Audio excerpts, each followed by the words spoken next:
Assalamualaikum warahmatullahi wabarakatuh. Kami dari kelompok 6 ingin menjelaskan tentang materi akhlak tercela, yaitu riya. Sebelumnya izinkan kami memperkenalkan diri. Yang pertama ada saya Azam Faras Maulana Ivansyah dengan NIM 2312100088. Saya Nengah Fajarida dengan NIM 23121076. Saya Fitriani Usmanijum dengan NIM 23121095.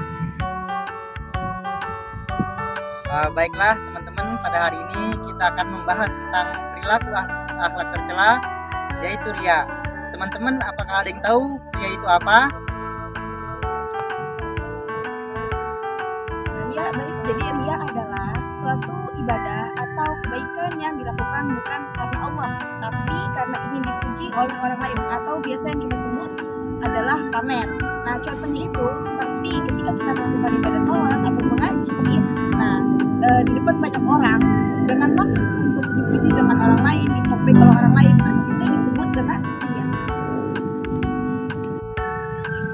Nah, teman-teman, kalian tahu nggak sih riya itu berbahaya loh, karena riya itu sama seperti menyebutkan Allah. Rasulullah SAW menyebut riya sebagai syirik kecil karena sama saja seperti pamer dalam beribadah.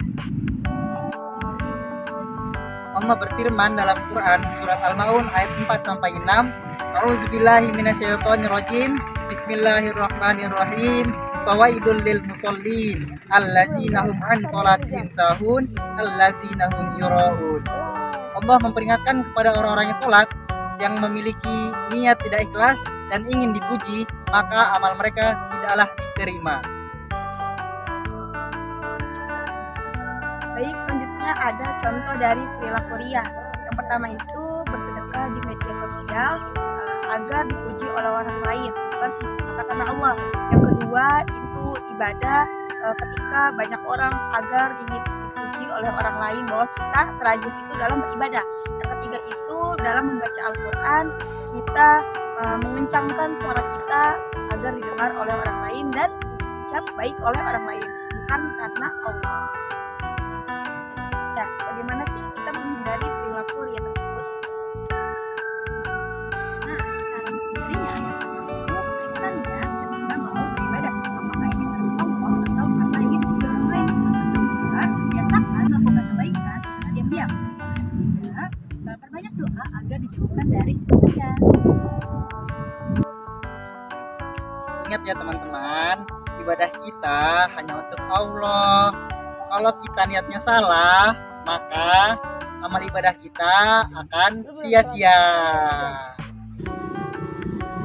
Baik, orang yang ikhlas, dia tidak akan peduli mau dilihat atau tidak oleh orang lain ketika melakukan suatu ibadah atau amal-amal lainnya.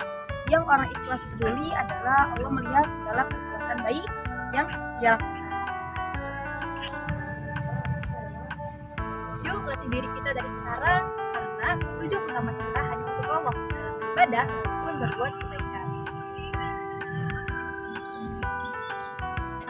Baiklah, mungkin segitu saja yang bisa kami sampaikan. Kurang lebihnya mohon dimaafkan. Billahi taufiq wal hidayah. Wassalamualaikum warahmatullahi wabarakatuh.